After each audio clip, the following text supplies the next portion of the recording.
this was going to happen. We knew this was going to happen. We knew there had to be a new boogeyman. We're almost 100 days in. We're going to leave Joe Biden behind. The new boogeyman is going to be Powell. Well, I was about to say that you could be mistaken for thinking that the chair of the Fed is the end villain, the ultimate boss of the swamp of the deep state. There is no institution that folks in the anti-government crowd loathe more than the Fed.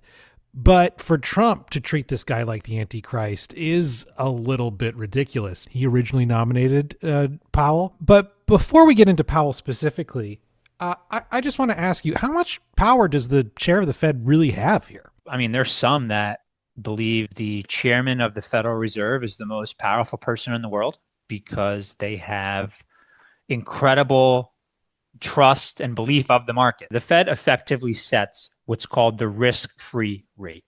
So the Federal Reserve, through its Federal Open Markets Committee, for which Jerome Powell is the chairman, sets the interest rate on a daily basis from which banks lend to each other.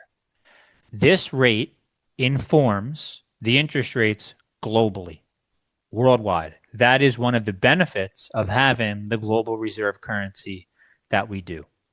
So the Federal Reserve can affect much more immediate change over, let's say, 1-year interest rates than they can over a 30-year interest rate. In those kind of situations, the market tends to have more say. Now, the Fed chair from time to time, he can exhibit, or she, because you had Yellen was the first female Fed chair, can exhibit massive influence over the market by way of messaging. And in the post-financial crisis era, the Federal Reserve has become more transparent with its information.